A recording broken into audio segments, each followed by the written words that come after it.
Aloha everyone, what is really good my dudes? Today is October 19th, 2020, and today we see the release of the ORTHEN Digsite, a brand new Digsite added to the Archaeology Skill. So without any further ado, let's jump right into the video. Let's go.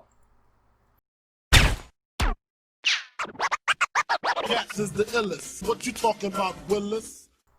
Alright guys, so a brand new Digsite has finally been added to the Archaeology Skill. In order to partake in this Digsite, you do need a high level of 90 Archaeology, and while you do not need to complete the quest Desperate Times and Desperate Measures, they will definitely help you out with some later puzzles. So in order to start, you want to head over to Mr. Mordaut in the Anachronia Base Camp, and he'll give you the quick rundown, the cutscene that you expect with reaching a Digsite for the first time. This Digsite fills out all of the empty gaps from level 90 to 120 with new excavation sites, a bunch of artifacts, new collections, and a whole slew of new rewards. That said, let's talk about those rewards. Starting off, we got 3 new relics. We have the Evil Bob's Cat Paw, which when active will turn all of your raw fish that you catch into cooked fish, giving you half of the cooking XP you would get normally for cooking it, and will never burn your fish. The next relic is Soma. What this relic does is increase your archaeology precision by 20%, with the downside of making it so you never collect soil when training archaeology. The final relic is called Caladonda, and it will note all bones and ash drops you get from combat automatically. Items such as the Bone Crusher, Attuned Ectoplasmator, and Prayer Urns will take priority over it, but anything left over will trigger the effect and note those things. If you also have the added benefit from the Bone Crusher to pick up your bones, it will pick them up noted for you. Moving on, we have a bunch of new potions added with this release. Starting off, we got the Aggro Overload. This is basically an Overload, an Aggression Potion, as well as a Prayer Renewal Potion, all wrapped in one, requiring 98 Herb Lore. Next, we got the Summoning Renewal. This will require 88 Herb Lore, and as it would sound, behaves similar to a Prayer Renewal, restoring your summoning points over a period of time. This also replenishes your summoning special attack points. Next up, we have the Archaeology Potion at 78 Herb Lore. This will boost your Archaeology level by 3 levels. Moving on, we have the Power Burst of Opportunity at 103 Herb Lore, and this will double the effect of your Rockertunities and your Archaeology Time Sprites. It lasts for 10 seconds. The final potion is the Spirit Attraction Potion at 116 Herb Lore. When it's activated, it will automatically pick up spirits in your general area, including Seren Spirits, Chronicles, Blessings of the Gods, and Fire Spirits. In order to get your hands on any of these potions, you need to first learn them through the recipe tablets that could be found through excavating at the dig sites. There are specific sites that drop certain recipes. These recipes are dropped in fragments. 4 fragments create yourself a recipe, and recipes are tradable.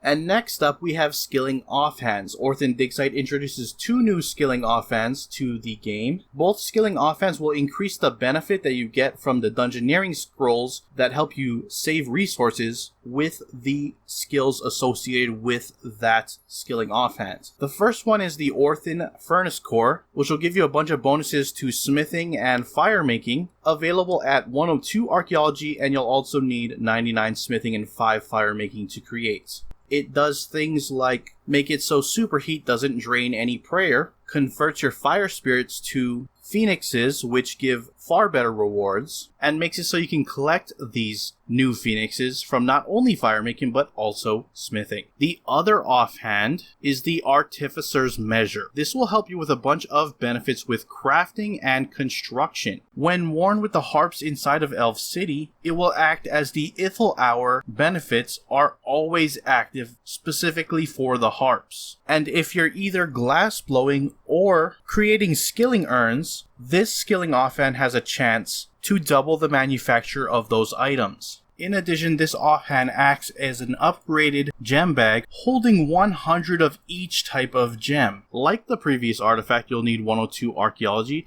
but you'll also need 99 crafting to create it. And both artifacts have their own way of giving you an additional 5% XP in the associated skill that you're training. The final thing we have with the introduction of the ORTHEN Digsite is a repeatable community event. This is similar to the pylon at Carid Et. When training at any of the excavation sites in ORTHEN, you're going to be getting some Rex skeleton fragments. These are basically your pylon batteries. They can be offered to the platform found on the base camp to reconstruct a T-Rex skeleton. Once fully complete, the entire island gets several benefits. First off, you're going to be getting a 25% XP boost to the following skills on Anachronia: Hunter, with the various different hunter activities on the island. That includes Big Game Hunter, Anachronia Butterfly Catching, Jadinko, Grenwall, Paw-Yaw, and Salamander Trapping, as well as Golden Wobbler Snaring. Archaeology through Excavation, Agility through the Anachronia Agility course.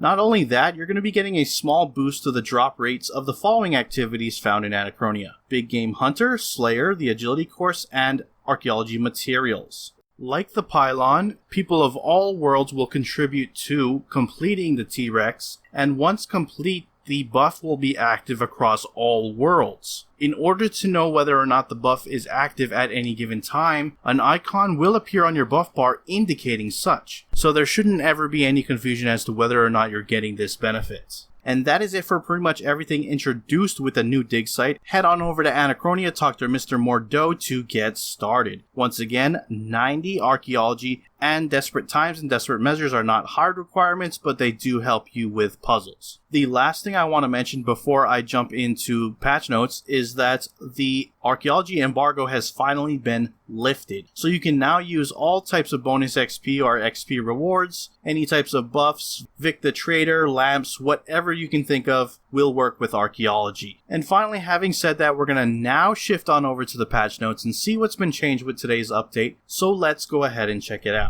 Alright guys, so very little patch notes with today's update, so we're just going to get right into it. Starting off with the Yak track, living rock creatures now count towards the Carapac track task for kill monsters. Harvesting the Divine Simulacrum 2 now counts towards the Carapac track divination objective. Moving on to other fixes, buying clues from Zyda's reward shop with Karos's clue carrier in your backpack will now fit it with the correct amount of clues. They've removed some leftover debug messaging that appeared when completing clue collection logs. As there's no benefit to composting the Evil Turnip farming patch, players can no longer waste compost by using it on the patch. The Altar Explorer achievement is no longer unlocked every time you complete a round of the Great Orb Project. And finally, the links to the Jagex store within the Redeem Bonds interface has been removed on mobile. That is it for your patch notes. Links to everything discussed in this video will be down in the description below. Head on over there to check them out. With that, I'm going to wrap up the video. If you enjoyed it, hit that like button. If you are not subscribed yet and you want to stay up to date on all things RuneScape related, then hit that subscribe button. Anyways, I appreciate you watching. I am out. Aloha.